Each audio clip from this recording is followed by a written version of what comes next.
Boa noite a todos e agradeço a oportunidade de novamente estar aqui com cada um dos senhores. Nós estivemos aqui, acho que há uns 2 meses atrás, se não me engano, para fazer uma reunião sobre o 7 de setembro, como é que tinha ocorrido, etc. Foi logo depois do 7 de setembro, então talvez um pouco menos de 2 meses. E o senhor Vitor Beraldo, ele me pediu para tratar hoje de um tema que para nós, do Instituto Plínio Corrêa de Oliveira, é muito caro, é muito importante, que é o livro Revolução e Contra-Revolução, que o Dr. Plínio Corrêa de Oliveira escreveu. Foi publicado em 1959, portanto tem mais de 60 anos, 62 anos atrás, esse livro. Essa é uma das edições, o livro já está traduzido para, se eu não me engano, quase 20 idiomas, publicado em dezenas de países, e o Dr. Plínio escreveu em 1959. E ele então me pediu para tratar sobre isso, explicando o que é o processo revolucionário. Esse livro, ele é propriamente aquilo que nós chamamos de teologia da história, que é ver a história com os olhos de Deus. Nós temos o hábito normal de considerar como natural o mundo em que nós nascemos. Todo mundo é assim em todas as épocas históricas. A criança vai acordando para o mundo a partir, talvez, dos 2, 3 anos de idade, alguns um pouco mais cedo, alguns um pouco depois. Ela começa a ver aquele mundo e o comum dos homens, é o comum de todos os homens, é ver que isso que nós estamos vendo é o que existe, é o que deve existir, é como as coisas são. E muitas vezes nós não temos a oportunidade de ver como as coisas deveriam ser se os homens tivessem correspondido à graça de Deus, como a história deveria ser e como a história é vista pelos olhos de Deus. Então esse livro, ele convida as pessoas a ver o mundo fora desse círculo em que a pessoa se acostumou a ver, porque ele vai dar uma chave interpretativa que vai jogar luz sobre o que ocorreu na história, quando é que os homens se desviaram daquilo que eles deveriam, do rumo que eles deveriam ter, e como nós podemos combater esse processo que o Dr. Plínio Corrêa de Oliveira chama de revolução. Eu já vou pedindo desculpas porque eu fiz uma operação na sexta-feira dos olhos, não sei se é normal ou não, mas eu até agora não consigo ler de perto, então eu trouxe até uma lupa, o que vai dificultar muito a exposição, mas eu não queria desmarcar aquilo que já estava marcado e por isso nós viemos. Então muita coisa eu vou falar de memória e algumas partes eu vou tentar ler usando esse aparelhozinho aqui que me ajuda a aumentar bem o tamanho da letra. Espero que os meus olhos voltem ao normal, senão eu vou ter que usar óculos, enfim, para ler o que eu não precisava antes. O fato, então, é que esse livro nos convida a ter uma visão de conjunto da história. O padre Anastácio Gutiérrez, que era um importante canonista, ele já faleceu, e era um espanhol, membro de vários discastérios romanos, e aqui nós vamos começar a tentar ler o que ele falou sobre esse livro, porque é muito interessante. O padre Anastácio Gutiérrez, decano emérito da Faculdade de Direito Canônico da Universidade de Latrão, membro da Comissão de Reforma do Direito Canônico e reputado canonista em Roma. Ele diz o seguinte, apenas para terem uma noção de que isso que eu estou falando, outras pessoas também disseram, pessoas que não têm nenhuma relação com o Instituto Plínio Corrêa de Oliveira ou com o Dr. Plínio.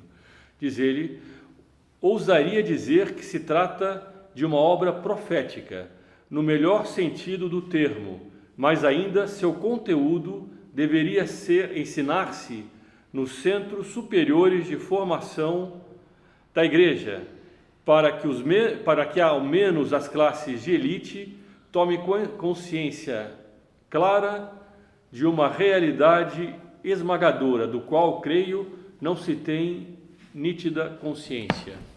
Por que ele usou a palavra profética? Às vezes a pessoa tem a impressão de que profetismo é aquilo que é ver o futuro. Então, a pessoa vai falar com o profeta, bom, esse homem está vendo o futuro, ele vai dizer que aquilo que vai acontecer. Eu vou perguntar para ele quais são os números da loteria, porque assim, se ele é um verdadeiro profeta, eu vou descobrir qual é o número da loteria, vou ganhar alguns milhões. É a imagem que as pessoas têm do que é um profetismo. Na igreja não é assim que funciona. O profetismo oficial que está na Revelação, ele terminou com o último apóstolo. Mas existe aquele profetismo que Deus mantém na igreja para indicar aos homens os rumos que Deus quer dar à história e para que as pessoas possam entender esse processo histórico. Então, quando ele usa a palavra profético no melhor sentido desse texto, do termo, o que ele está dizendo é que esse livro faz exatamente isso. Ele mostra a história com os olhos de Deus, ele mostra o rumo para onde a história está indo e vai dar a solução para esses rumos. Dr. Plínio, em 59, portanto há 62 anos, previu uma série de coisas que estão acontecendo agora. Aqui entra um outro lado, por isso que as pessoas confundem, a pessoa está vendo o futuro. Ele não viu o futuro, ele fez uma dedução por causa dessa visão que ele tinha, baseada na fé que ele recebeu, que ele manteve, que ele sempre desenvolveu dentro dele, através de graças que ele recebeu, ele discerniu os rumos para onde as coisas iriam. Ele nunca teve uma revelação, ele não escreveu esse livro porque Nossa Senhora chegou para ele e disse, olha, isso aqui está acontecendo dessa forma. Não, ele se insere dentro de uma tradição de outros autores contra-revolucionários e, além disso, ele inovou em vários aspectos. Aqui nesse livro há coisas que não existem em lugar nenhum, ninguém nunca tratou de alguns desses aspectos e nunca tratou com uma tal precisão do que ocorreu e daquilo que nós devemos fazer para lutar contra isso.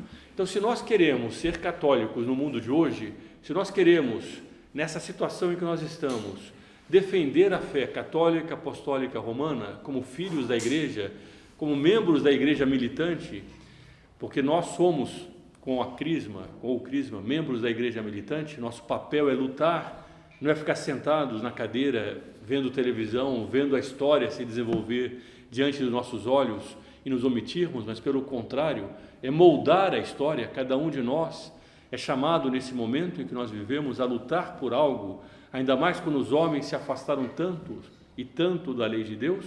Se nós queremos fazer isso, e se nós sentimos em nós esse desejo de fazer algo, e o fato dos senhores estarem aqui hoje à noite, as senhoras e os senhores, é indício de que tem esse desejo. Nós precisamos estudar, nós precisamos entender a situação em que nós vivemos, porque se nós não a entendermos, nós não saberemos como lutar. Nós seremos empurrados, nós seremos levados, nós seremos facilmente manipulados por essa situação em que nós estamos. Algumas pessoas olham, por exemplo, para o conteúdo, que também o centro aqui, o Instituto São José, o Centro Santo Inácio, que está aqui, alguns do Centro Santo Inácio também, lá de São Paulo, eles lutam muitas vezes contra o protestantismo, lutam contra o comunismo, lutam contra o liberalismo, lutam contra a falsa ecologia. Qual é a ligação disso tudo?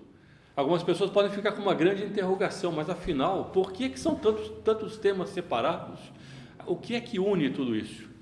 É o que está nesse livro. E é o que o Dr. Plínio escreveu aqui, mostrando exatamente como cada um desses temas formam um único denominador comum. Esse denominador é chamado de revolução. É uma revolução que quis destruir a civilização cristã, quis revolucionar aquela ordem que existia, que era uma ordem em que os homens buscavam a Deus acima de todas as coisas em primeiro lugar. Então, o interesse dessa reunião, que vai durar, eu imagino, 40 minutos, é isso, senhor Vitor? Pode ser, se quiser, depois da área das perguntas. Está muito bem. Então, são 8 horas, eu tenho que terminar por volta de 8h30, mais ou menos, porque nós já começamos aos 5 minutos, 8h35. Até as 9 horas, tá? Não, daqui a pouco já vai ter gente dormindo, isso é normal. E não adianta também nós nos estendermos muito. Eu gostaria muito que isso aqui fosse uma pequena introdução, a fazer com que nós possamos sair dessa visão que nós fomos tendo, porque nós nascemos nesse mundo, e para que nós possamos nos colocar a pergunta: o que é que está errado naquele mundo que eu nasci achando que era normal? O que é que poderia ter sido e que não é? E como nós devemos fazer para que esse mundo seja aquilo que ele deve ser? Se os homens corresponderem à graça de Deus, as maravilhas da história podem ocorrer. Basta que eles queiram, basta que eles cooperem, porque a força de Deus é invencível. Se nós cooperarmos com essa graça de Deus, tudo nós podemos, não por causa nossa, por causa dessa graça. E a minha intenção, portanto, é tentar retirar os senhores desse contexto revolucionário em que nós vivemos, para que possam olhar o fato fora do local em que estão. Não sei se vocês já perceberam isso, às vezes a pessoa entra numa discussão com uma outra pessoa e ela às vezes se perde nessa discussão, ela não tem a objetividade de ver quem é que tem razão ou não tem razão, porque ela se deixa pegar por aquilo, ela se deixa envolver por aquilo. E muitas vezes uma pessoa de fora, um terceiro que chega, consegue dizer, olha, talvez em tal ponto, no seu caso, pudesse melhorar tal coisa, no seu outro, tal outra. As pessoas que estão no meio daquilo, muitas vezes não enxergam de forma clara.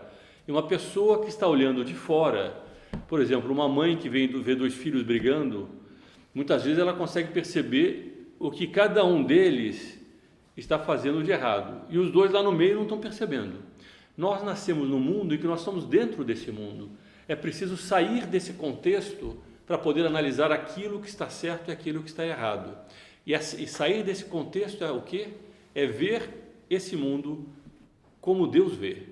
Olhar para esse mundo de acordo com aquilo que a igreja ensina, sem ter receio de aderir de forma completa ao que a igreja ensina, sem ter o menor receio de ser católico por inteiro. Hoje as pessoas acham muito bonito falar, sou católico, né? Mas o que é isso? Na prática, a pessoa vai se deixando levar pelas modas, vai se deixando levar pelo contexto em que ela nasceu, e ela vai deixando a igreja católica. Ela começa a colocar dúvidas.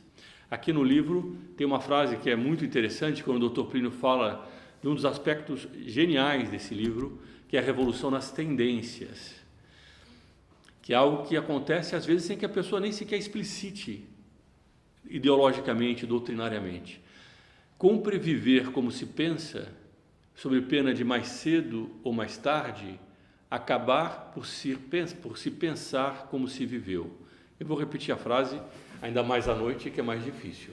Cumpre viver como se pensa, ou seja, ser coerente na sua fé, nos seus princípios, viver na vida concreta como a pessoa de fato pensa, sob pena de, se ela não fizer isso, mais cedo ou mais tarde, ela vai começar a pensar como ela viveu. Ela vai começar a se justificar.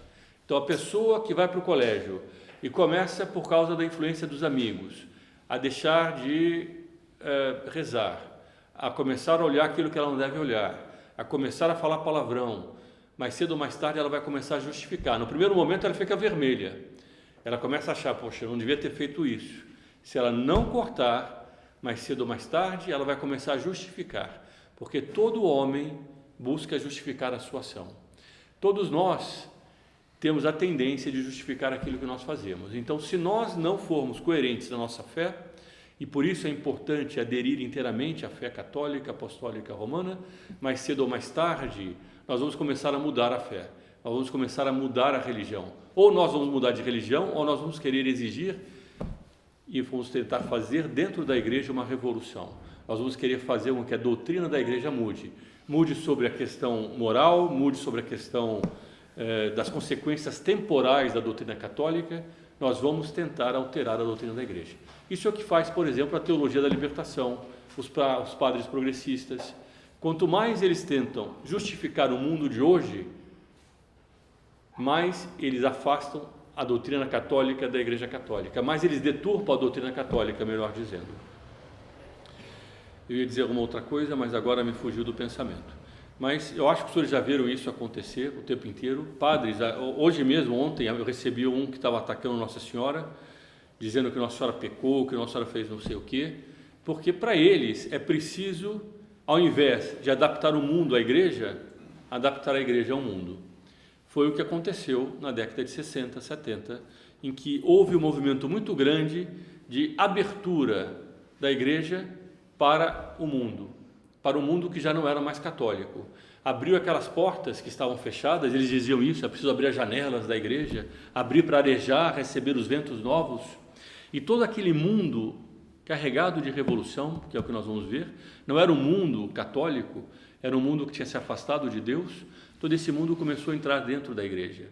E aqueles erros que tinham sido combatidos ao longo dos séculos, todos eles, a partir daquele momento, receberam guarida dentro das muralhas da Santa Igreja. Não da Santa Igreja enquanto corpo místico, porque essa é sempre infalível, é sempre indefectível. mas da igreja enquanto membros humanos em que se deixaram levar pela conversa do mundo que eles nasceram, do mundo que prometia um grande progresso. Na década de 60 o homem chegou à Lua. Imagine, agora a ciência vai descobrir a saúde toda. Era um mito da grandeza dos homens, do progresso que crescia. As guerras tinham acabado, era preciso um novo mundo mais pacífico, cada vez mais fraterno. E assim, muitos começaram a se abrir a esse espírito do mundo. Mas a doutrina da igreja, ela tem 2000 anos, ela é infalível. E ela mesma ensina uma série de coisas para nós. Se nós queremos, então, entender o mundo de hoje, vamos fortificar a nossa fé e a visão de como a igreja, no seu corpo místico, como Deus vê a história. Porque desde que nosso Senhor veio ao mundo, a história passou por curvas, ela sobe a seus apogeus, há momentos em que o homem tem mais fé, em que a sociedade se torna cada vez mais católica, e há momentos de grande crises, em que há uma apostasia generalizada. Por exemplo, o arianismo. A crise do arianismo durou 70, 80 anos. Quase todos os católicos se tornaram arianos. Era uma heresia que invadiu toda parte, no começo da igreja, enfim, há 1500 anos. E isso foi uma grande decadência da civilização cristã. Depois aparecem outros auges, etc. Bom, eu vou começar para nós falarmos sobre a Revolução. Nós vamos falar de uma época histórica em que os homens tinham a Deus no centro de todas as coisas. Quem é que vai me dizer como é que chamava essa época histórica em que os homens tinham a Deus no centro de todas as coisas? Teocentrismo, teu-deus-centrismo. Existe uma plantinha chamada girassol, acho que todo mundo já viu, né? Ela vai procurando o sol, ela é heliocêntrica. O homem, ele é teocêntrico, ele busca Deus. E houve uma época histórica em que os homens, apesar dos defeitos que sempre têm, porque os homens têm pecado original, os homens têm as suas deficiências, as suas debilidades, eles, no seu conjunto, começavam a perceber que o que mais importava não era o prestígio, o tesouro, os prazeres. No seu conjunto, eles percebiam que existia um Deus, que eles deveriam prestar contas e que na terra havia uma prova. Evidentemente, cada um dos homens tem os seus problemas, todos têm as suas deficiências, as suas debilidades, a não ser Nossa Senhora, ao contrário do que diz aquele padre, e alguns santos, mas são raros os santos que nunca cometeram pecados. Pode ocorrer, são muito raros. Nossa Senhora não teve nem sequer o pecado original, ela era Imaculada Conceição e nunca teve nenhum tipo de pecado. Mas o conjunto dos homens tem sempre os seus problemas. Agora, enquanto era histórica, havia um desejo de perfeição, de se fazer as coisas mais perfeitas. Por quê? Porque os homens vão prestar contas a Deus. Ninguém tinha dúvida disso naquela época. Ninguém pensava de que isso não pudesse acontecer. Hoje, os homens colocam em dúvida todas as coisas, menos o direito de colocar dúvidas. Hoje eles endeusaram a dúvida como se fosse uma divindade, e agora nós duvidamos de tudo. Eu duvido até mesmo que eu existo, como dizia Sartre. E assim por diante, toda a filosofia moderna vai entrando numa espécie de orgulho, cada vez mais voltado para si, e o homem não quer saber mais de limites, não quer saber mais de lei. Bom, mas enfim, eu vou ler um texto muito curto, de Leão XIII, na encíclica Immortali Dei, em que ele falava dessa época teocêntrica, sobre a Idade Média. Esses são documentos da Igreja. Ele escreveu esse documento na encíclica Immortali Dei de 1 de novembro de 1885, portanto, algum tempo atrás. Tempo houve em que a filosofia do Evangelho governava os estados.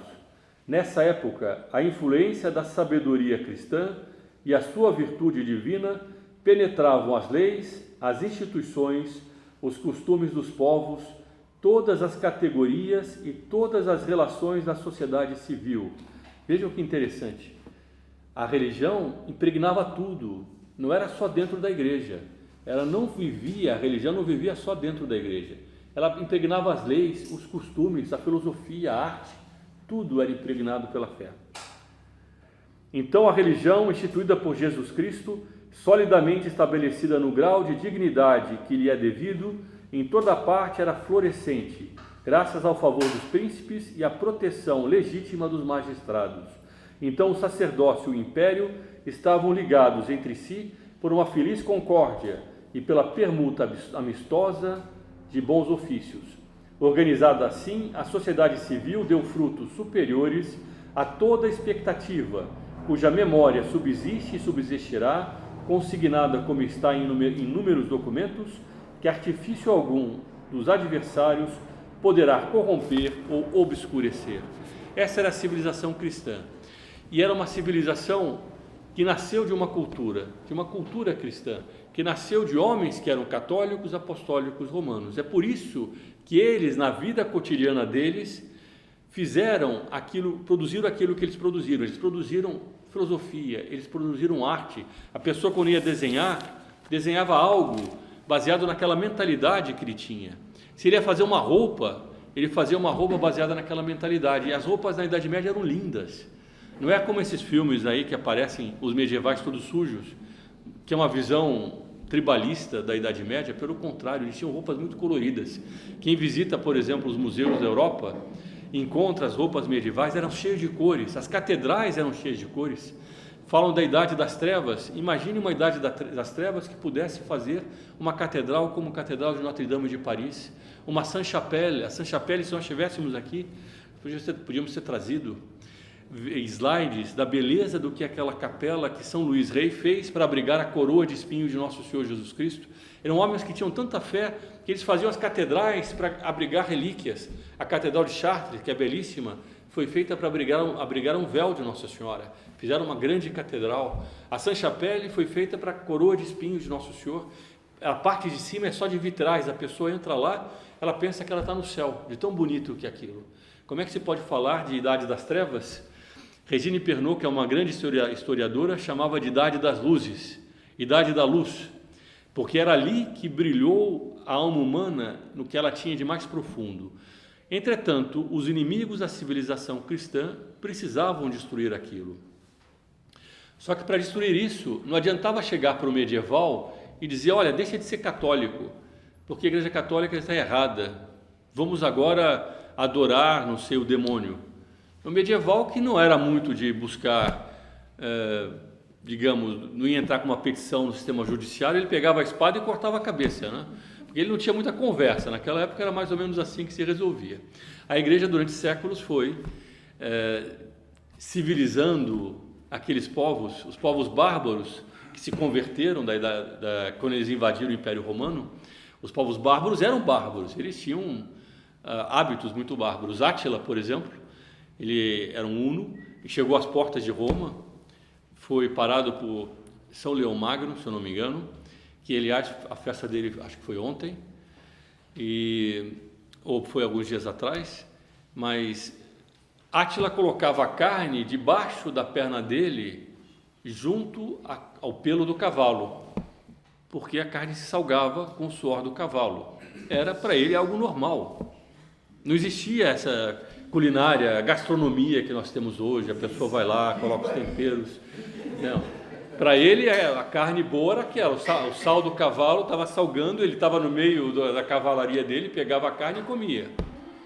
De vez em quando estava numa conversa na mesa, um ficava bravo com o outro, pegava a faca e espetava, assim, não é?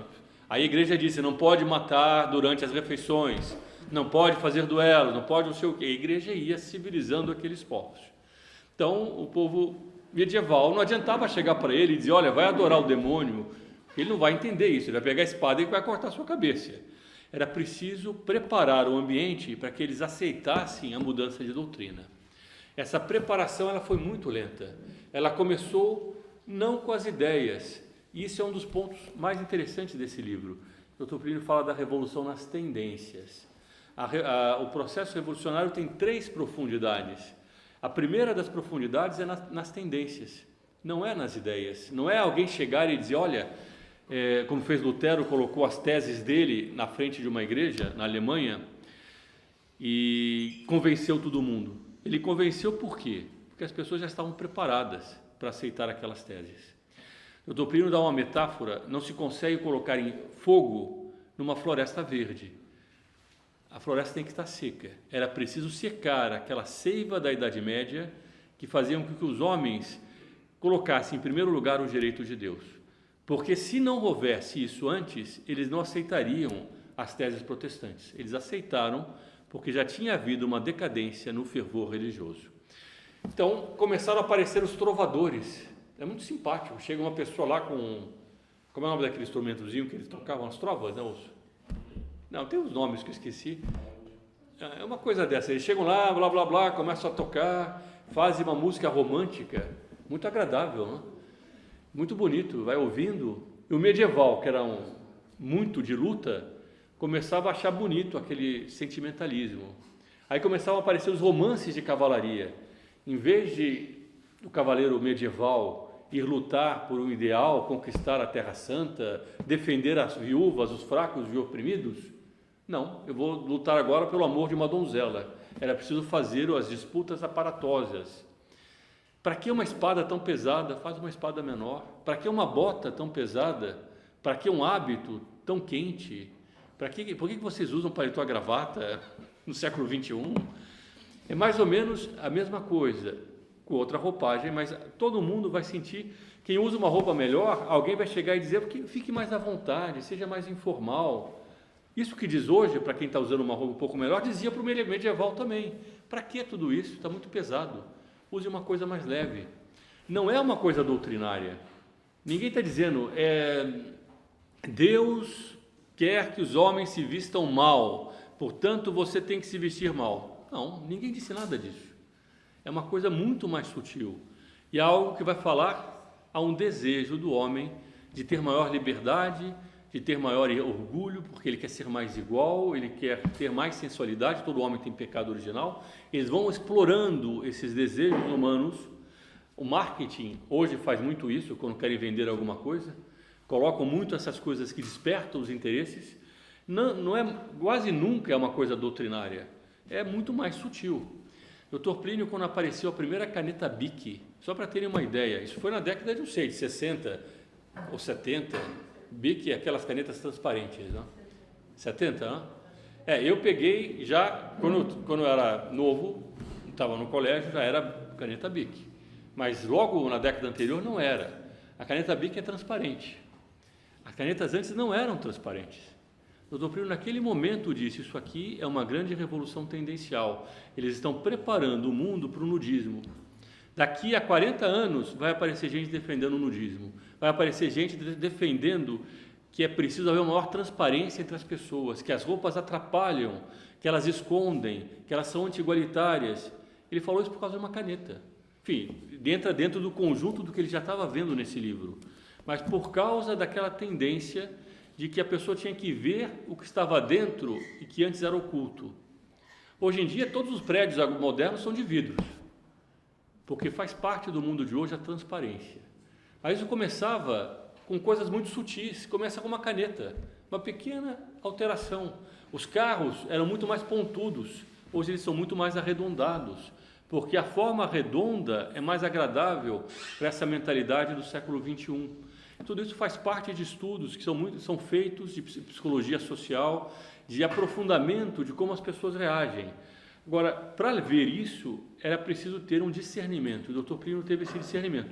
E ele viu isso na história também. E foi assim que foi sendo preparado todo um processo que ia tirando o homem teocêntrico para transformar o homem em... Quem sabe qual é a resposta? Daquela época histórica que saiu do teocentrismo para o antropocentrismo. O homem vai sendo colocado no centro. Nós vivemos hoje na época antropocêntrica. Só que isso não se faz de uma hora para outra, isso faz através de um processo gradual de transformações lentas, em que as pessoas vão aceitando aos poucos, porque não adianta querer que a pessoa aceite as coisas mais radicais no primeiro momento. A sociedade não está pronta para isso. É preciso transformá-la gradualmente, até que ela, por causa dessas transformações processivas, aceite as coisas mais radicais. Então, aquela pessoa que há 300 anos não aceitaria uma roupa rasgada, um jeans rasgado, por exemplo, hoje ela já vai aceitar, porque ela foi sendo preparada durante séculos para aceitar essas mudanças. E aquilo que antes era absurdo, cada vez vai se tornando mais comum. E o nudismo hoje já é uma realidade. Há praias de nudismo, há lugares que a pessoa pode andar sem roupa. Eu estou dando um exemplo porque é um exemplo que é muito fácil de ver, porque isso já acontece. E daqui a pouco vai ser mais ainda. Daqui a pouco eu vou começar a condenar aqueles que acham feio o nudismo, como hoje condenam um pai de família nos Estados Unidos que reclamou que a filha foi assediada por um homem vestido de mulher dentro do banheiro feminino. Ele foi preso, porque ele foi o discriminador. Aquele homem vestido de mulher se considerava um transexual, tinha direito de estar naquele banheiro, e a menina é que estava errada porque ela era preconceituosa. Então nós temos uma inversão, só que essa inversão só foi possível porque ela foi gradualmente sendo preparada ao longo dos séculos. A primeira revolução, portanto, ela foi uma revolução muito mais artística do que doutrinária. Ela abrange 3 fases também. A primeira fase foi muito artística e ela é chamada de Renascimento, que na realidade não foi um renascimento. Ela foi, pelo contrário, como é que seria o contrário de renascimento? Remorrimento, não sei nem qual é a palavra para dizer isso. Mas ela foi pegando todos os erros da Grécia. A Grécia teve um período de apogeu, depois teve um período de erros. Quando eles falam de renascimento é porque pegaram a Grécia de novo, só que eles não pegaram o auge da Grécia, eles não pegaram Aristóteles, eles pegaram os filósofos gregos que estavam em decadência e começaram a cultuar o corpo humano. O renascimento são aquelas estátuas belíssimas, todas elas cheias de detalhes, cheios de nus, já naquela época eles começavam a usar os nus. Quem vai na Itália tem que fechar os olhos frequentemente, né, porque cada esquina tem umas estátuas dessas. Mas era uma revolução artística, ninguém falava nada de doutrina, ninguém atacava a igreja, ninguém ousava dizer que a igreja não era verdadeira. Pior do que isso, muitos papas foram os patronos das artes e colocaram o renascimento dentro das igrejas. A Capela Sistina, enfim, mas era uma série de coisas e transformações assim. Pois não, Sr. Vitor? Sim. Pensei que você ia perguntar alguma coisa ou comentar alguma coisa. Então aquilo foi entrando dentro da igreja com muita facilidade porque não era doutrinário, aparentemente não era doutrinário. Era perspectivas novas, era uma maneira nova de fazer a fotografia. Digamos, fotografia é uma maneira genérica de dizer, fazer a pintura do quadro. Quando eu falo fotografia aqui, eu estou dizendo da perspectiva da imagem. Então a imagem medieval era muito mais simbólica. O medieval se preocupava em ver o simbolismo das coisas. Quando ele construiu uma catedral, ele queria que cada pedra significasse alguma coisa, cada local. As catedrais eram feitas de forma de cruz, porque era a cruz de Nosso Senhor. Cada coisa na catedral era simbólica. A Notre Dame, por exemplo, tem uma grande rosácea na entrada. Notre Dame é aquela catedral de Paris que pegou fogo. No centro da rosácea está uma pequena bolinha assim de vitral. Na frente está Nossa Senhora. Por quê? Porque Nossa Senhora, quem olha para a catedral vê Nossa Senhora, depois vem a grande rosácea, porque Nossa Senhora é o caminho que leva através dessa grande rosácea a Nosso Senhor que está dentro da catedral. Mas tudo na fachada de Notre Dame, por exemplo, é simbólico. Tudo, absolutamente tudo, porque o medieval era muito simbólico. O renascentista era cada vez menos simbólico e mais matemático. Cada vez ele queria saber mais dos padrões, cada vez ele queria estudar mais a perspectiva. E ele foi perdendo essa visão simbólica e metafísica das coisas e foi se tornando cada vez mais concreto. E com isso, quando os homens, por causa dessa visão cada vez mais romântica, cada vez mais puxando para o próprio homem, os direitos do homem, naquela época ainda não se dizia isso dessa forma, os direitos dos homens naquela época eram os direitos naturais. Todo homem tem direitos naturais, mas dentro desse processo histórico foi também sendo alterado isso. Hoje os direitos dos homens quase que é o contrário dos direitos de Deus. Tem o direito ao aborto, ao homossexualismo, a não sei o que mais, é o que eles chamam hoje de direitos humanos. Porque eles foram invertendo aquilo que era verdadeiramente o homem. Mas enfim, então o medieval foi perdendo aquele espírito de sacrifício, ele foi buscando cada vez mais satisfazer a sua sensualidade, o seu orgulho, e de repente chega às teses de Lutero. Ele pegou um momento de decadência da Idade Média e afixou as suas teses. E as teses eram contra a igreja. Ele explorou 2 paixões humanas, que são as 2 paixões humanas que esse processo histórico, que nós vamos ver qual era a relação então do protestantismo com a Revolução Francesa, com a Revolução Comunista, com essa neo-revolução ecológica e depois com o satanismo. Essas 5 revoluções que o Dr. Plínio trata nesse livro, ele poderia dividir em várias outras, mas são as 5 principais que nós temos aqui, essas 5 revoluções exploraram 2 paixões humanas, que é o orgulho e a sensualidade. O orgulho levava o homem a querer se romper com qualquer coisa que era superior, e a sensualidade com qualquer regra moral. Então, elas duas, elas se unem, elas funcionam muito juntas uma com a outra. O Dr. Plínio dizia que o orgulho é a sensualidade da alma, e a sensualidade é o orgulho da carne. Então, a carne orgulhosa, a matéria orgulhosa, ela é sensual. E o homem orgulhoso, ele tem uma espécie de sensualidade na alma dele, no espírito. Ele fica pensando em si o tempo inteiro. Ele quer pensar em si, eu sou isso, eu sou aquilo, o outro me olhou feio, eu sou mais, eu sou menos. Bom, e chegou então Lutero com as doutrinas dele. E a igreja tinha, e tem ainda, a castidade, o celibato. Ele quis acabar com essa história do ponto de vista da sensualidade. Tanto que ele casou com uma ex-freira, Catarina de Bora. E defendeu que não havia mais a hierarquia que antes existia na Idade Média, a hierarquia do fiel em relação ao padre, em relação ao bispo, em relação à igreja.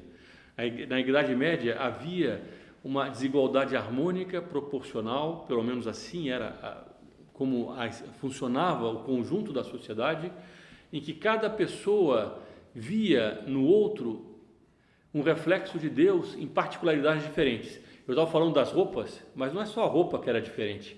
Cada cidadezinha tinha roupa diferente da outra. Cada família tinha roupas diferentes. Cada família tinha queijos diferentes, tinha gastronomia diferente, tinha música diferente. Era um mundo muito policromático, era cheio de cores, cheio de sabores, porque era completamente desigual e harmônico. Os homens são iguais nas suas essências e são desiguais nos seus acidentes. São Tomás ensina muito bem isso. Então, em alguns, os direitos naturais, eles são iguais, mas eles são desiguais nas suas capacidades, eles têm inteligência, força, vontade diferente. Isso produz uma desigualdade social. Isso fazia com que a sociedade medieval fosse multifacetada, ela tinha muitas cores. Se a igualdade fosse um bem na música, por exemplo, Dom Bertrand, que já esteve aqui, já deu uma palestra para os senhores também, para as senhoras e para os senhores, Dom Bertrand costuma dizer que a música mais perfeita seria a sirene de uma ambulância, né? Se a igualitarismo fosse verdade. Mas a música bonita é uma sinfonia, é aqueles vários sons que formam uma sinfonia, porque eles são todos desiguais e harmônicos entre si.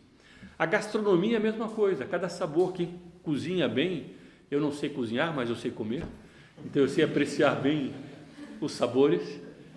Cada um daqueles pratos, a pessoa vai na França, por exemplo, num desses países que ainda guarda muito dessas tradições gastronômicas, cada prato tem uma espécie de sinfonia de sabores. A conjugação dos sabores é uma genialidade que um bom cozinheiro tem. Como colocar o bom tempero, porque não é igual, cada coisa é diferente. A Idade Média era muito isso. Então, na Idade Média havia toda uma estratificação social e havia também a hierarquia entre o fiel e o padre, que tem o sacramento da ordem. É só o padre que pode dar absolvição. Não adianta chegar, por exemplo, o senhor Bissoli aqui e dizer, olha, o senhor está absolvido em nome do Pai, do Filho e do Espírito Santo também. Não acontece nada, ele pode dizer à vontade, não vai mudar nada. Agora, chega um padre e diz isso, ele absolve os pecados. Ele tem o sacramento da ordem. Lutero era orgulhoso, ele não podia aceitar isso. Vejam que essa revolução de orgulho é muito similar a uma outra revolução que ocorreu antes da criação do homem, que era a revolução de Lúcifer. Lúcifer, quando se rebelou no céu, ele deu um brado, não servirei, não serve-a, porque ele quis ser igual a Deus, ele teve um brado de orgulho. Então esse orgulho foi também o mesmo que chegou a serpentezinha lá para Eva, mostrando uma fruta, que dizem que era uma fruta muito bonita, tanto que eles dizem que se simboliza muito com a maçã, porque a maçã é uma fruta bonita, vermelha, mas a Sagrada Escritura não fala de maçã, ela fala da árvore da ciência do bem e do mal. Então chegou a serpente para Eva, dizem que a serpente era o animal de estimação de Eva, era muito bonitinho, ela não rastejava pelo chão, mas ela também não falava, a serpente não falava no paraíso, mas Eva ficou tão interessada naquela sedução da serpente que ela não quis nem saber que a serpente não falasse. Então chegou a serpente, se comereis desse fruto, sereis iguais a Deus. É a mesma tentação que teve Lúcifer, é a mesma tentação do pecado original. Ela volta então na história, agora na história do processo revolucionário. chega para o homem e diz: para que essa hierarquia? Para que esperar que haja um intermediário com Deus? Você e o Padre são iguais. E essa história de regras morais está muito exagerado a questão aqui. Vamos acabar com o celibato eclesiástico. E era preciso então acabar com o celibato eclesiástico. Nós tivemos assim a primeira revolução, que foi o humanismo, o renascimento e o protestantismo. Esses três fatos, eles formam parte da primeira revolução. Bom, mas depois aparece uma segunda revolução, alguns séculos depois, chamada Revolução Francesa. É uma outra etapa do processo, é um outro pulo que aconteceu nesse processo. O que foi a Revolução Francesa? Foi aplicar os mesmos princípios do protestantismo para a questão política. Então, o que existia de hierarquia religiosa, existia de hierarquia política. No antigo regime, na França, então peguemos a França, nós tínhamos a monarquia, tinha o rei, tinha os nobres. É o mesmo sistema. A revolução contra os padres, agora era a revolução contra os nobres. Sendo que a Revolução Francesa era uma revolução anticatólica, profundamente anticatólica. Eles entraram nos mosteiros para libertar as freiras que viviam em clausura, invadiram as igrejas, quebravam os altares, pegaram a imagem de Notre Dame, jogaram ao chão e colocaram no lugar a imagem, aliás, não era uma imagem, uma mulher nua, porque era o mesmo processo de sensualidade que vai dar no nudismo, estava sempre presente, é o orgulho e a sensualidade. Eles chamavam essa mulher de deusa da razão, que diziam que ela era muito burra, mas não interessava, colocavam lá para cultuar como a deusa da razão. Era uma revolução profundamente anticatólica e antinobreza. Então, o que o Lutero fez em relação ao clero, agora era preciso fazer em relação à nobreza, decapitar os nobres. A Revolução Francesa, então, usou a guilhotina e começou a cortar a cabeça dos nobres. Depois, eu estou indo, por causa do tempo, como eu disse, eu quero apenas dar uma visão de conjunto.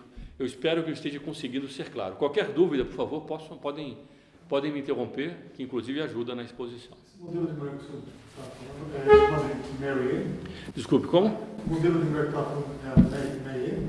Modelo de? Essa imagem que foi colocada no local do altar, né? Não, dessa mulher nua, não, eles usavam, enfim, tinha mulheres de muita má vida que naquela época em Paris circularam muito durante a Revolução Francesa. Eles escolheram uma dessas e colocaram lá no altar. Pode ser Marianne. Ah, sim, eu acho que era Marianne, né? Que depois eles fizeram, enfim, eu não sei se é aquela que aparece nos quadros da Revolução Francesa, mas é exatamente isso que eles chamavam, era aquela lá. Essa estampa da República é isso, né? Era exatamente essa. Exatamente essa. É baseada nela. Exatamente, a estampa foi baseada nesse fato, nesse endeusamento da razão, que era representado por aquela mulher que não era muito inteligente, pelo que todo mundo conta. Bom, depois, diga, Sr. Vitor. Qual foi o papel da maçonaria na Revolução Francesa? Em todo o processo revolucionário, o Dr. Plínio diz o seguinte: ele é tão bem concatenado. A maneira... Vocês peguem, hoje em dia é muito fácil ver isso, por causa da internet, você sabe tudo o que acontece em todos os países. E certos assuntos são levados ao mesmo tempo para todos os lugares. Então, quando está na hora de falar do casamento homossexual, é em toda parte. Quando é o desarmamento, é em toda parte. Quando é o Black Lives Matter, que hoje eles chamam de descolonialismo, nos Estados Unidos usam a palavra woke, que é o despertados, que inclui a questão do homossexualismo, a questão racialista, a questão eurocêntrica, a questão do cristianismo, o indigenismo. Essa palavra woke eles usam para várias dessas outras revoluções, que nós vamos entrar, faz parte da quarta revolução, é ao mesmo tempo também. Então, há uma força propulsora. Algumas delas são explícitas, como era, por exemplo, a Internacional Comunista, que era uma parte visível de forças que atuam ao longo do processo revolucionário para, de forma coordenada, fazer com que ele caminhe explorando as paixões humanas. Eu estou querendo dar um exemplo. Imagine alguém que subisse no alto de uma casa com uma sopa de letrinhas. Acho que ainda existe sopa de letrinhas, né? Alguém me disse numa vez passada que existia. Então o pessoal abre um pacotinho de sopa de letrinhas, joga lá de cima do telhado e quando cai tudo lá no chão embaixo, ele vai olhar lá, está escrito, tem um poema ali, digamos, Ode a Satã, todo escrito, perfeitamente ordenado. Isso evidentemente não é obra do acaso. Para haver uma tal concatenação de forças, é preciso que haja uma força propulsora. É o que o Dr. Plínio chama de forças secretas. As forças secretas, que é o que o Monsieur Delacy denuncia no livro dele, La Conjuration Antichrétienne. Não sei se o senhor tem esse livro aqui. Tem? Esse livro é muito importante, porque ele vai mostrando como há uma força propulsora. Há pessoas que por trás movem esse processo histórico. Eles usam a capacidade de puxar os palitinhos. Evidentemente não é uma coisa matemática, ninguém chega para um outro e diz, olha, faça tal coisa, o outro faz. Há uma série de jogos de persuasão, de interesse, jogos econômicos, jogos de influência, jogos políticos, que são colocados em movimento para que isso funcione. E Monsieur Delacy denuncia isso muito bem, a força propulsora.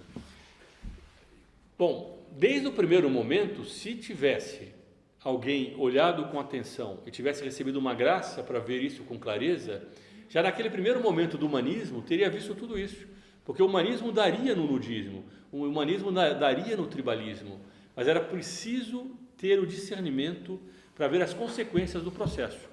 O Dr. Plínio, quando escreveu em 59 esse livro, ele já tinha tratado desses assuntos desde a década de 20, desde a década de 30 ele já tratava desses assuntos. Ele falava a mesma coisa, o mundo vai cair no nudismo, daqui a pouco vão defender o indigenismo. Naquela época o índio, ninguém defendia o indigenismo, era impensável. Ele dizia, os árabes vão ser um problema, na década de 40 ele escrevia artigos, no final do século os árabes vão ser um problema. Como é que ele viu tudo isso? Não foi por revelação, foi pelo discernimento do processo histórico. Porque ele entendeu como é que o processo histórico funciona. E ele entendeu porque ele olhou a história não com os olhos da época em que ele nasceu.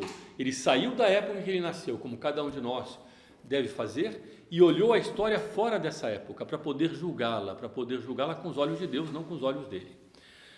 Bom, naquele momento se veria toda a consequência. Então, o protestantismo, já existia neles movimentos mais radicais.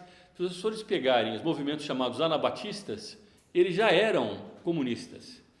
Eles eram, por assim dizer, pré-comunistas. Já tinha tudo em comum, era tudo social. No primeiro momento, eles eram até mal vistos pelos protestantes, porque esses não eram tão radicais como aqueles. E os mais radicais frequentemente fracassavam. Na Revolução Francesa apareceu Babeuf, que também era um comunista. Ele fracassou, porque ele estava muito à frente da época dele. Mas ele lançava a bandeira lá na frente para onde a sociedade caminhava. Então, depois que cortaram a cabeça dos nobres, qual era a outra desigualdade que era preciso acabar? Desigualdade do dinheiro, econômica. Então, primeiro a desigualdade religiosa, os padres, Revolução Protestante. Depois, a desigualdade política, os nobres, Revolução Francesa. Então, é preciso acabar com a desigualdade econômica. Aí aparece uma terceira revolução na história chamada comunismo. Os homens, se os homens são iguais, em liberdade, igualdade, fraternidade, não é aquilo que disse Rousseau, Babeuf, e assim por diante, Voltaire, todos eles iluministas, liberté, égalité, fraternité. Então, por que tem uns que têm mais dinheiro do que outros? É preciso acabar com a desigualdade econômica. Só um parênteses interessante, né, que demonstra claramente isso que o senhor falou, é o seguinte, já durante a colonização da América do Norte, se surgiram as primeiras cidades socialistas, comunistas, propriamente ditas, onde toda a riqueza era distribuída igualmente. E aí o que acabou acontecendo? Né? Ninguém mais queria trabalhar, todo mundo começou a passar fome e eles acabaram no canibalismo. Bom. Foram as primeiras cidades protestantes, as primeiras cidades comunistas. Isso é algo que é muito pouco falado, mas é uma realidade. E, inclusive, os principais eram anabatistas. Anabatistas, pois é, os anabatistas, eles fizeram essas coisas e dava errado. Evidentemente, o comunismo não dá certo. Ele dá certo enquanto dura o dinheiro dos outros que eles estão roubando, né? O direito de propriedade é tão de acordo com a natureza humana, de Santo Agostinho, que até mesmo o ladrão que rouba não aceita ser roubado. Vai alguém roubar um ladrão que vive roubando? Ele não aceita, porque ele sabe que aquilo é errado, ele pratica, mas ele não aceita que o roubem a ele. Mas o que faz o comunismo? Ele vem com essa doutrina, que a propriedade é um roubo, então é tudo de todo mundo. A consequência é que as pessoas não trabalham, mas há uma consequência mais profunda do que essa, que é o problema do igualitarismo. Se nós, ao invés de admirarmos o que está acima, nós invejamos, nós destruímos a capacidade da sociedade ser cada vez melhor, porque é a admiração que faz com que os homens olhem para aquilo que está acima dele, que faz com que eles cheguem até Deus, que está acima de todos. Há uma espécie de graduação de admirações. O que faz a inveja? Ela destrói a pessoa, destrói a sociedade, torna a sociedade cada vez mais massificada, cada vez mais monocromática, mais igualitária. Então a comida se torna cada vez mais igual no mundo inteiro, a arquitetura se torna a mesma. A pessoa vai a Tóquio, vai a São Paulo, é a mesma coisa, hein? Vai a Nova York, vai a Buenos Aires, África do Sul, toda a arquitetura é igual no mundo inteiro. As roupas, iguais no mundo inteiro. A comida, daqui a pouco é McDonald's no mundo inteiro. Bom, estou exagerando um pouquinho, mas é onde as coisas vão indo, porque vai perdendo aquele caráter multicolorido, policromático que existia na Idade Média. Por quê? Por causa da destruição da desigualdade. Os homens vão querendo cada vez mais a igualdade, eles vão se tornando cada vez mais tristes, porque eles substituem a admiração pela inveja. Ao invés de eles fazerem aquilo que chama Nosso Senhor, que é buscar a humildade, eles querem exatamente o contrário, eles buscam orgulho. É por isso que a esquerda, quando fala da humildade, ela mente, porque o que ela está defendendo é exatamente o contrário. Quando ela invade aquilo que não é dela, ela faz isso por causa do orgulho, ela não aceita superioridades. Bom, então nós tivemos a Revolução Comunista, que inclusive destruiu a família, acabou o divórcio entrando, etc. Alguns comunistas mais radicais queriam que os filhos fossem educados até pelo Estado, não mais pelos pais, e em vários lugares isso foi colocado em prática. A criança saía da esfera da família, porque ela tinha que sair do patriarcado. A ideia de que os pais mandam nos filhos era uma autoridade que precisava quebrar, e com isso quebrou a autoridade dos pais, a autoridade dos professores. Na escola hoje ninguém mais levanta quando entra o professor em sala de aula. Se puderem, eles atacam o professor, né? Vão lá e usam uma faca, uma arma, apontam a arma ao professor. Ai do professor que reprovar o aluno porque ele não tem mais autoridade. É por causa desse processo histórico que nós assistimos todos os dias. Só que nós temos dentro de nós esse mesmo vírus. Nós devemos combater esse vírus.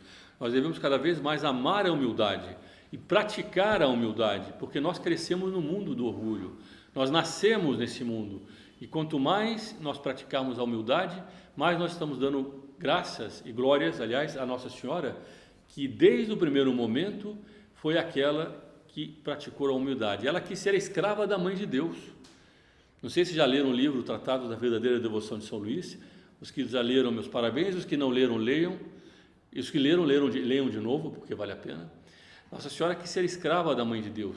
Ela, desde o primeiro momento, por humildade, ela ganhou tudo aquilo que Eva perdeu por orgulho.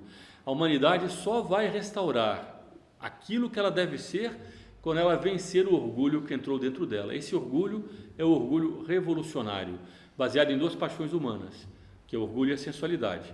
Essa revolução quis destruir todas as barreiras. A sensualidade revolucionária não é a sensualidade medieval. O medieval pecava também contra o sexto mandamento. Por causa do pecado original, os homens também pecavam. Mas era um pecado muito mais circunscrito.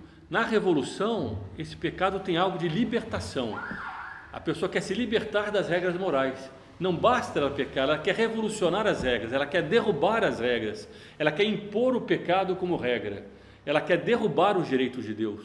Aí entra o lado libertário do pecado deles, da sensualidade. Então o orgulho e a sensualidade revolucionários não são o simples orgulho e a sensualidade que sempre existiram. É uma coisa a mais, é um outro tipo de pecado, em que os homens foram aderindo e que nós nascemos nesse mundo. Bom, depois da Revolução Francesa, então nós tínhamos a Revolução Comunista, e o Dr. Plínio então previu a Quarta Revolução, que teve um brado, digamos assim, um brado de explicitação doutrinária em 1968, com a Revolução da Sorbonne. Não sei se todos já ouviram falar nisso, mas eram jovens, ainda vestidos de paletó e gravata. Todo mundo naquela época vestia paletó e gravata. Os alunos das faculdades, todos eles iam de paletó e gravata. Na Sorbonne, que era uma das principais universidades da França, Universidade de Paris, provavelmente a principal universidade, os jovens começaram a se unir, fazer barricadas e colocar fogo em pneus, em Paris inteira. Chamava a Revolução de Maio de 68. Eles diziam, é proibido proibir. E uma outra frase que eu acho que é mais interessante ainda, sous le pavé la plage, debaixo do paralelepípedo a praia, debaixo do asfalto o que tem a praia. Por que eu acho essa frase mais capaz de explicitar aquilo que é a Revolução da Sorbonne? Porque nela está condensada a ideia do orgulho da sensualidade anti-civilização. É preciso tirar o concreto armado, o asfalto da civilização, que é o paralelepípedo, e nós vamos encontrar a praia, a liberdade, o mar. Nós podemos ficar lá livres, não precisa mais de paletó e gravata, não precisa nem de roupa, o vento batendo na pele. Isso era o primeiro brado da Quarta Revolução. Pouco depois houve o Woodstock nos Estados Unidos. Não sei se todos sabem o que aconteceu em Woodstock. Foi um festival de rock, que as pessoas ficavam sem roupa, ouvindo rock o dia inteiro, eram vários dias, no meio da lama, porque chovia e era uma fazenda. E era uma coisa à la Quarta Revolução. Era uma revolução tribalista, estruturalista, indigenista. Começava um movimento indigenista a surgir. E o Dr. Plínio previu isso com muita antecedência, porque agora não bastava quebrar apenas a desigualdade econômica, era preciso quebrar a própria desigualdade interna dentro do homem. O homem tem a razão, ele tem a vontade e ele tem a sensibilidade, são potências da alma. A razão governa a vontade, que governa a sensibilidade. Então, por exemplo, se alguém está com fome e ele vê uma comida suja no chão, a razão dele freia a vontade que quer pegar aquela comida. A pessoa já não tem nem vontade, está muito suja, porque ela já, através da civilização, se acostumou a dizer não. O cachorro não faz isso. O cachorro vai e come, está com fome e come. A não ser que o instinto dele, por algum motivo, dê uma barreira muito grande. A razão humana controla muito isso. Bom, o que era a Quarta Revolução? Que é quebrar essa ordem hierárquica dentro do homem. Ele tem que se soltar, ele tem que ser espontâneo, ele tem que gostar cada vez mais de montanha-russa, assim, ele tem que buscar emoções mais fortes.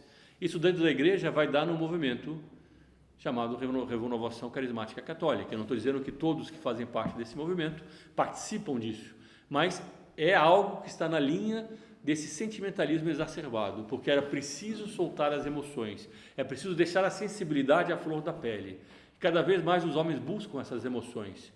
E ao mesmo tempo é preciso romper o resto da civilização. Então nós temos o indigenismo, a volta à tribo, o chamava Lévi-Strauss, chamava de estruturalismo, era toda uma nova revolução na maneira de pensar, uma revolução na maneira de ver os índios que não guardam para o futuro, que vivem do presente.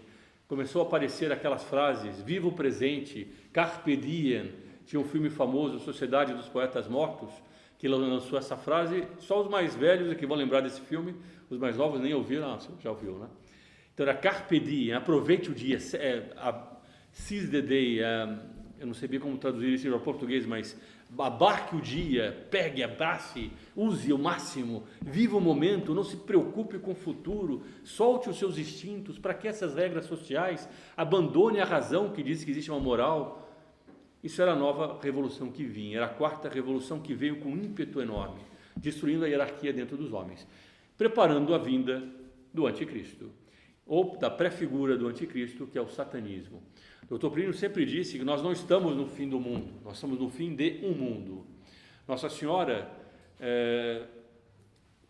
São Luís diz isso no livro dele, no Tratado da Verdadeira Devoção, Nossa Senhora vai reinar no mundo ainda, e ela prometeu isso em 1917, quando falou que o Imaculado Coração dela triunfaria. Nós temos a certeza de que o que vem agora é o reino de Maria, não é o reino do demônio, mas a Quinta Revolução é uma pré-figura do fim do mundo, e haverá uma pré-figura do anticristo. Há certas pré-figuras ao longo da história que aparecem, que todo esse processo, no fundo, é uma preparação do homem para aceitar o pai do orgulho. Esse pai do orgulho é o próprio Lúcifer. Então, a Quinta Revolução já é a Revolução Satânica. Então, nós temos aqui um processo histórico, desde a Idade Média até os nossos dias, baseado em duas paixões humanas, que é o orgulho e a sensualidade. Se nós sairmos do contexto em que nós vivemos e olharmos a história, nós vamos ver que esses processos históricos não são fatos, essas revoluções não são fatos desconexos. Há uma linha que guia cada uma delas. E é por isso que desde o primeiro momento se poderia discernir aonde ele ia chegar. Desde o primeiro momento em que o homem se colocou no centro, era natural que se tivesse essas consequências históricas, porque há uma chave para interpretar a história, e essa chave é o que é dado nesse livro, Revolução e Contra-Revolução, que vai mostrar como nós podemos, com os olhos de Deus, analisar o que o mundo deveria ter sido se os homens correspondessem à graça de Deus. Seria muito mais do que foi a Idade Média, muito mais perfeita. Nós teríamos que ter toda uma reunião muito mais longa sobre a ordem medieval para entender isso bem, mas isso não é possível hoje. Mas, além disso, para onde a sociedade foi caminhando e como é que nós devemos agir contra isso. Então, o Dr. Plínio dá uma série de regras, como é que nós devemos relembrar aos homens a noção de bem e mal, que a Revolução vai apagando isso, como fazer para agir na sociedade, para cortar o passo à Revolução, sobretudo confiando na intervenção de Nossa Senhora, porque é ela que esmaga a cabeça da serpente. Essa imagem de Nossa Senhora de Fátima não tem a serpente embaixo, mas quem conhece a imagem de Nossa Senhora das Graças sabe que Nossa Senhora está pisando na cabeça da serpente. Uma imagem muito bonita. Ela esmaga a cabeça da serpente. O Dr. Plínio costumava dizer que a TFP, o Instituto Plínio Corrêa de Oliveira, que foi a organização, a TFP que ele fundou, que hoje está no mundo inteiro, era o calcanhar de Nossa Senhora. Assim, cada um de nós é chamado a ser esse calcanhar de Nossa Senhora, para pisar nessa cabeça da serpente. É Nossa Senhora que vai esmagar. Ela vai esmagar através da humildade, ela vai esmagar através das graças de Deus. E ela já está fazendo isso. Quando nós começamos a olhar por toda parte esses jovens que vão rezando os terços publicamente nas ruas do Brasil, quando nós começamos a ver padres jovens que começam a usar de novo a batina, a defender a ortodoxia da Santa Igreja, nós percebemos que ela já está fazendo. O Dr. Plínio também dizia que Nossa Senhora não é a Senhora das obras inacabadas. Se ela começa alguma coisa, ela vai até o fim. E ela já começou. Nós estamos chegando ao final de um processo de decadência histórica, que começou quando os homens se afastaram de Deus. Nós estamos chegando ao final desse processo histórico e nós já estamos começando a ver as primeiras clarinadas do reino de Nossa Senhora que se anuncia. Esse reino se anuncia porque as pessoas começam a se abrir a essas graças, aquilo que elas não se abriam antes. Há um tempo atrás, as pessoas não se interessavam por coisas doutrinárias como essas, não se interessavam por defender a ortodoxia católica. Elas eram católicas por tradição, elas iam nas passeatas porque todo mundo ia, e até colocava a roupa mais bonita para ser vista e tirar fotos. Vou lá, naquela época não existia selfie, se existia, estava todo mundo tirando selfie, assim, de si mesmo.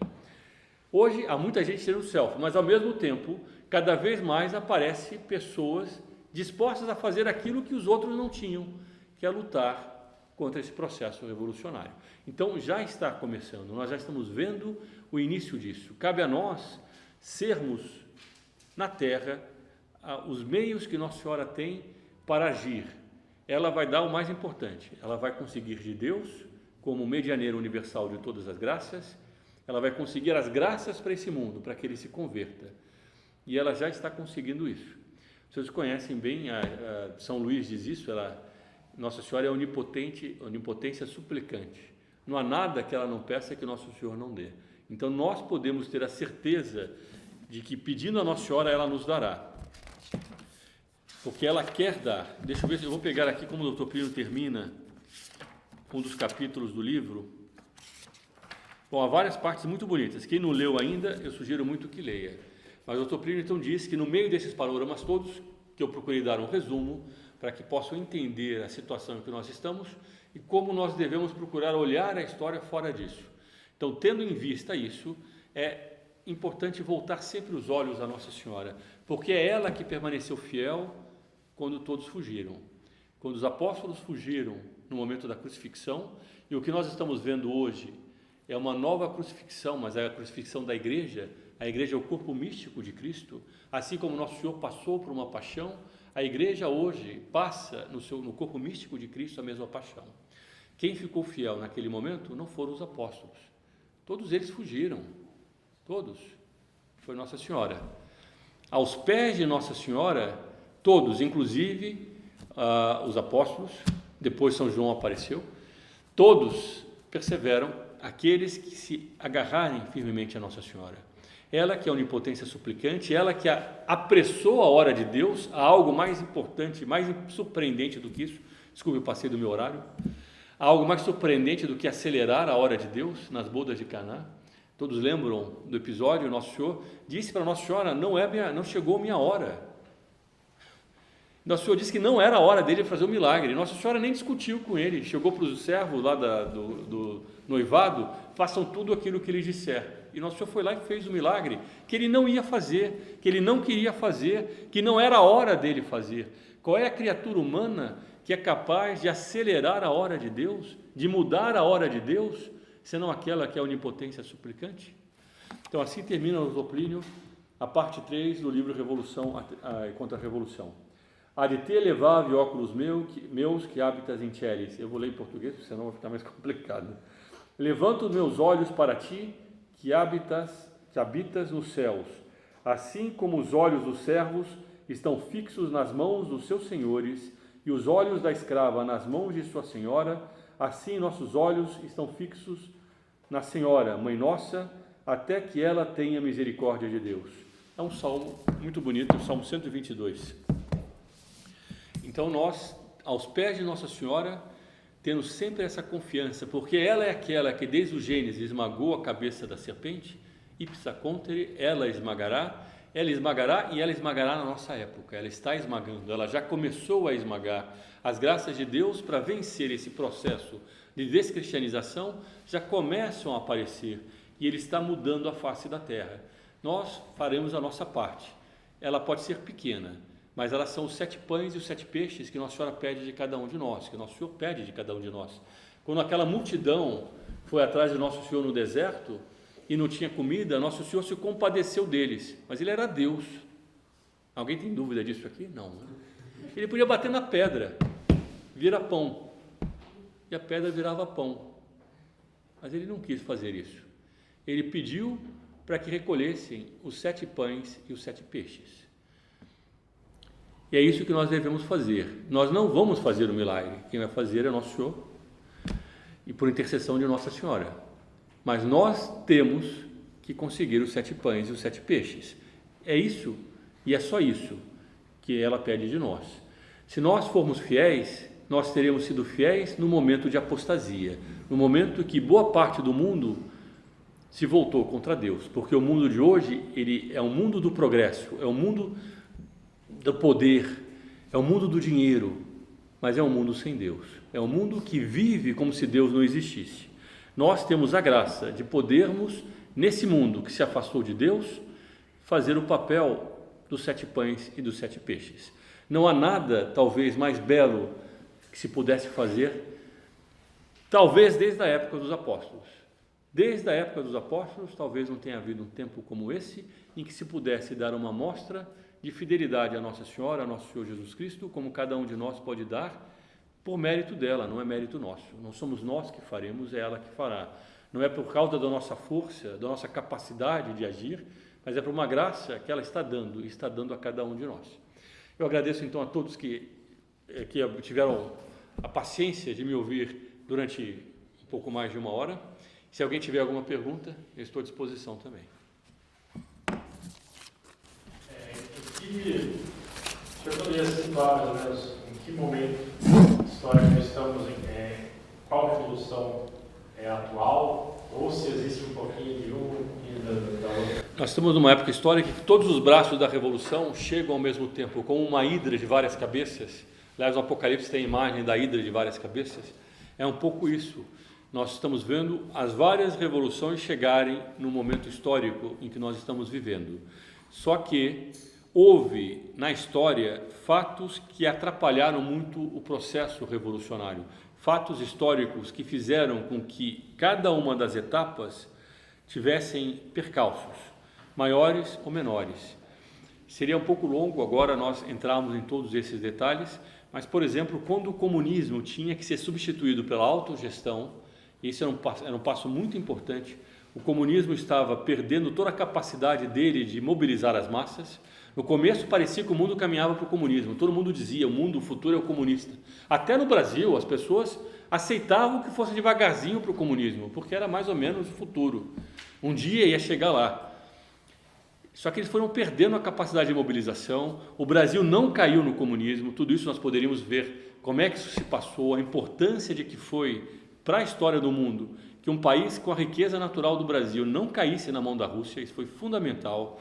Depois, quando se apresentou a solução comunista, que era a autogestão era o fim da ditadura do proletariado, que era o fim último do comunismo, não era a ditadura do proletariado, era a autogestão. A própria Constituição da Rússia dizia isso, da Rússia comunista, o fim último do comunismo é a autogestão. Apareceu no momento que o comunismo começava a se enfraquecer, que o Brasil não tinha caído no comunismo, que a riqueza do Brasil natural não tinha ido para a Rússia e a pobreza começava a se espalhar por todo o mundo comunista e a insatisfação popular crescendo naquele país, a incapacidade das lideranças comunistas de mobilizar as massas e o ódio de classes, como antes eles faziam, naquele momento apareceu a solução deles, que chamava autogestão de Mitterrand. E o Dr. Plínio Corrêa de Oliveira fez, talvez tenha sido a maior campanha internacional de denúncia de uma doutrina que já foi feita. Ele publicou em dezenas de jornais, nos principais jornais do mundo, 8 páginas de jornais inteiras, desse tamanho assim, contra o socialismo autogestionário de Mitterrand. A França apresentava uma solução para o comunismo que deveria ser seguida por todo mundo. E eu me lembro, quando eu era pequeno, a autogestão estava na moda. Nos colégios, a autogestão é a solução. Nas empresas, a autogestão. Para todo lugar é autogestão. Bom, isso saiu em todos os jornais. Frankfurt Allgemeine, New York Times, Washington Post, pega os principais jornais do mundo, de dezenas de países, foi publicado esse manifesto. A autogestão começou a murchar. Quando caiu, 10 anos depois, o Muro de Berlim, não havia nada para substituir o comunismo fracassado. A autogestão não existia mais, não se falava mais daquilo. Então nós temos uma série de fatos históricos, nós podemos dar vários outros exemplos, que foram cortando o passo do processo revolucionário. Então ele chega nesse momento enfraquecido, ele chega num momento de confusão, de vários braços, de cada uma das revoluções atuando ao mesmo tempo, mas ao mesmo tempo enfraquecidos. E ao mesmo tempo começa a surgir essa graça nova na opinião pública, que se vê espalhada por toda parte, que são as graças de Nossa Senhora. Então não sei se eu respondi a sua pergunta. Nós estamos numa transição no Brasil, nos Estados Unidos, da segunda revolução para a quarta revolução, porque aqui não pegou a terceira revolução, pelo menos não de forma inteira. Ela pegou muito nas tendências, mas não politicamente, não economicamente. Mesmo a reforma agrária que eles tentaram impor no Brasil não funcionou como eles queriam acabar com o campo no Brasil. O campo hoje é uma potência produtora no Brasil, alimentando 1/5 da população mundial, é uma coisa inacreditável que o Brasil produz. Tudo isso debilitou muito o processo revolucionário. Então nós estamos, em alguns países, passando da segunda para a quarta revolução, outros da terceira para a quarta, como na China, por exemplo, e ao mesmo tempo, cada vez mais o demônio aparecendo, seja em séries de televisão, seja em comercial, seja em desenhos animados, vai aparecendo demônios e coisas assim, cada vez coisas mais feias. Daqui a pouco aparece a cura para alguma doença vindo de um ETzinho que tem 2 chifres, aparece no disco voador descendo, olha aqui uma pílula azul, não sei, amarela, vai curar Covid, vai curar lepra, câncer, sei lá o que vai curar, e as pessoas começam a mudar a maneira de ver, começam a dizer, não, tem razão, a Igreja Católica estava errada, é preciso agora aceitar outros senhores. Tudo isso é possível. O Dr. Plínio levantou várias hipóteses de como isso poderia ocorrer, mas aí seria uma reunião um pouquinho mais longa, mas eu acho que seria, a visão de conjunto seria essa. Uma pergunta bem complicada, né? Aproveitar que você está. A Idade Média, o pico dela, se fala o ápice da cristandade, para 1100. Nós vamos ter posterior ali a peste negra, em 300, que eu acho que já é uma punição deles. Pouco antes disso, deixa Tomás de Aquino, que é o ápice do cristianismo. Antes de São Tomás de Aquino, nós vamos ter os cátaros, ou seja, a punição dos cátaros e depois. O que você identifica, que o senhor estudou, para que tenha essa mudança, que a gente leva uma mudança do eixo? A cristandade começa a decair. O senhor consegue identificar? Doutor Plínio, bom, isso é uma coisa muito interessante, é uma pergunta, já seria de um estudo universitário desse tema. Nós estamos, por assim dizer, numa introdução, mas é interessante e eu vou dar uma resposta bastante rápida, porque também já está tarde. Dr. Plínio se levantou muitas vezes essa questão. Como explicar que a civilização que nasceu do sangue sacrossanto de nosso Senhor Jesus Cristo, como explicar que Deus permitisse que essa civilização sofresse esse tipo de castigo? Como explicar esse tipo de decadência para chegar até onde nós chegamos? Porque isso é um castigo para a humanidade. Essa revolução, Deus permitir isso é um castigo. Como explicar isso? Então, o Dr. Plínio, ele levanta a tese que ele chama do pecado imenso, que haveria um homem muito chamado, que deveria ter havido, que deve ter havido um homem muito chamado naquela época, que deveria levar a Idade Média para o reino de Maria, para aquilo que São Luís diz que virá ainda, que virá antes do fim do mundo, porque o Evangelho, nosso Senhor disse, tem que se espalhar por toda parte. O Dr. Plínio diz que deve ter havido um homem muito chamado para levar a Idade Média daquilo que ela era para um auge muito superior, que seria esse reino de Nossa Senhora, e que esse homem caiu exatamente do lado contrário, que ele praticou um pecado imenso. Então ele, que era uma alma muito chamada, o fato dele ter apostatado daquele chamado, se jogado exatamente do lado contrário, ele provocou esse castigo sobre a humanidade, que é muito mais profundo nesse caso do que, por exemplo, qualquer tipo de heresia que ele soltasse, é algo muito mais, que toca muito mais na metafísica, muito mais em como se conseguem as graças de Deus e como se atrai os demônios ou se afastam os anjos, que é o que muitas vezes está por trás, que é o que está por trás da nossa luta. A nossa luta é uma luta de anjos e demônios. Quanto mais nós praticamos a virtude, mais nós atraímos os anjos e mais nós tornamos fácil a explicação da doutrina. Quanto mais nós fazemos o contrário, ainda que nós possamos dar a melhor reunião que for dada, menos nós vamos fazer com que isso seja entendido, porque faltam as graças para abrir as almas para essa doutrina. O Dr. Plínio tinha uma força, infelizmente a maior parte dos senhores não conheceu o Dr. Plínio, mas ele tinha uma força para expor essas matérias, uma força de contágio, uma força de explicação, por causa da virtude que ele praticava. Da mesma maneira, então, naquele momento da Idade Média, houve alguém que teria sido muito chamado, que praticou exatamente o contrário. Não conseguiu precisar nada. Não, ele levantou algumas hipóteses, por exemplo, Filipe o Belo, que esbofeteou o Papa, mandou esbofetear o Papa. Ockham, não sei se o Ockham é da época. Aí já é mais a parte filosófica, né? Ou poderia ter sido um monge dentro de uma cela, desconhecido, que por acaso tivesse uma vocação muito grande e ele, naquela cela, tivesse feito um ato deliberado de ser exatamente o contrário, que ninguém ficou sabendo. Ou pode ter sido um ato público, como o esbofeteamento, o atentado do esbofeteamento do Papa. Tudo isso é possível, nós não sabemos quem é, mas houve algum pecado muito grande para isso. Uma vez o Dr. Plínio deu um exemplo, e enfim, com isso eu encerro.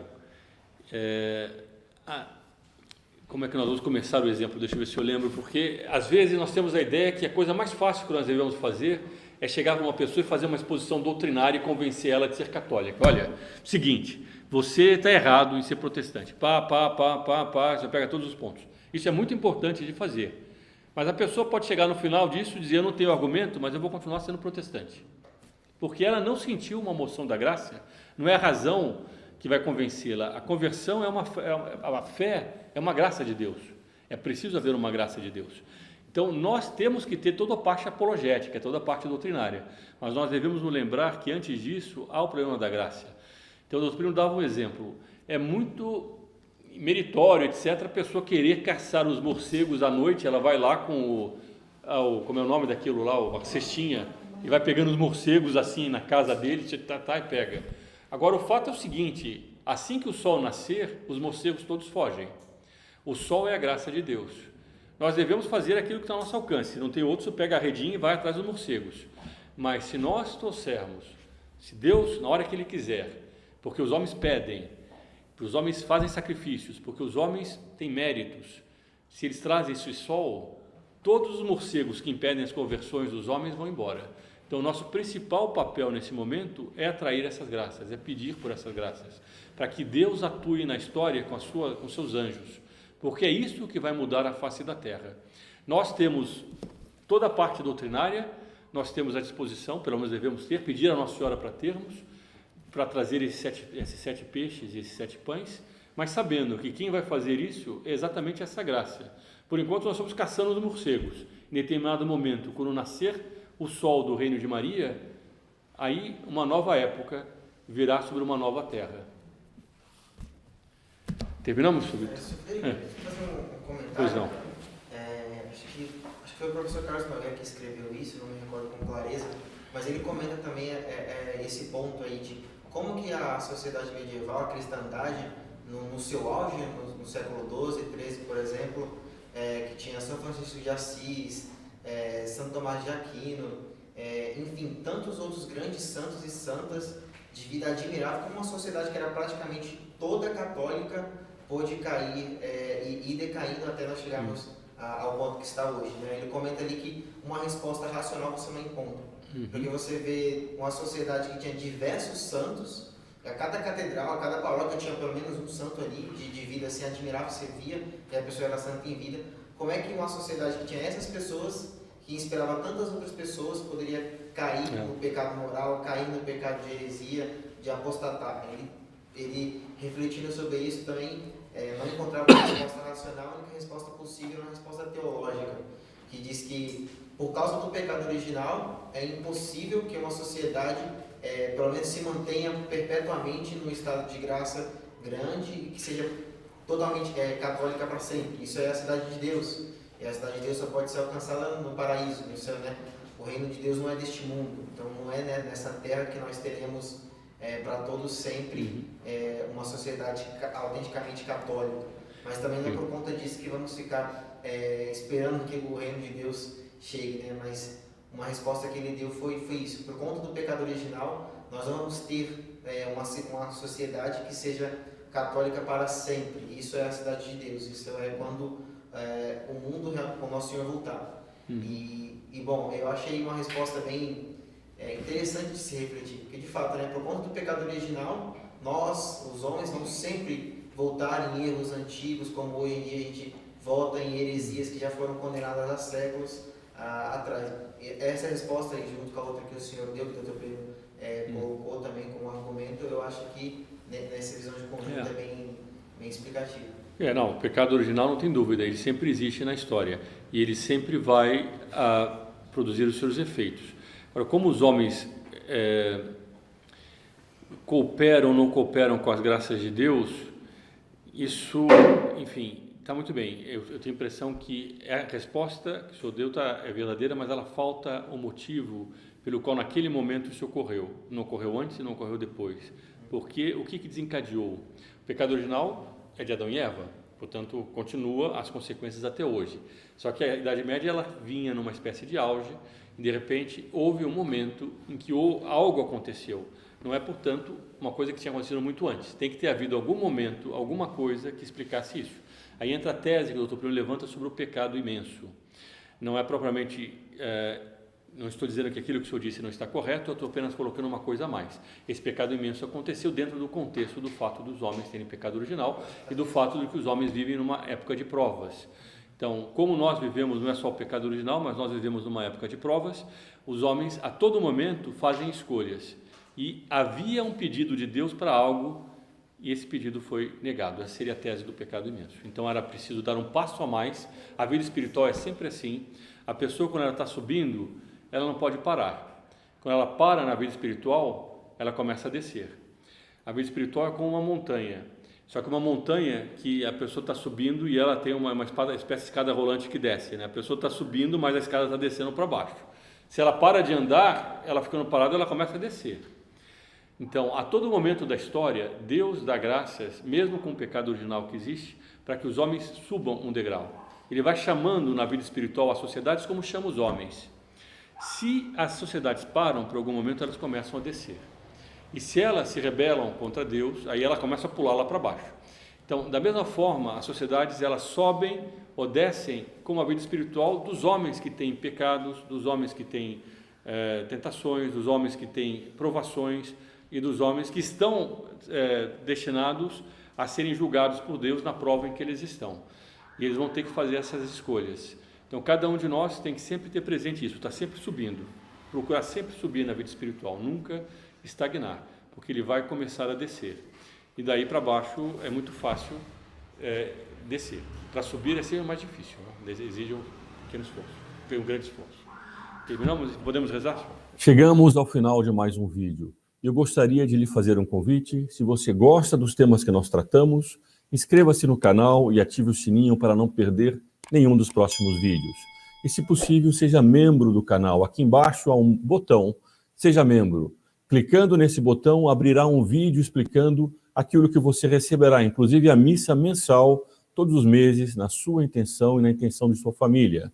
E se você quiser dar um passo além, torne-se membro também do grupo Articulação Brasil, cujo link está aqui disponível na descrição deste vídeo. Além da missa mensal, das orações e alguns outros benefícios, você também receberá a revista Catolicismo, todos os meses, enviada para o seu endereço onde você mora ou no endereço que você indicar, se você quiser dar de presente para alguma pessoa. A revista Catolicismo, na minha opinião, é a melhor revista de cultura católica do Brasil. E aqui ao meu lado estão aparecendo agora, estão começando a aparecer, alguns vídeos recomendados. Dê uma olhada nesses vídeos, deixe os seus comentários e o seu like. Não se esqueça também de compartilhar entre seus amigos.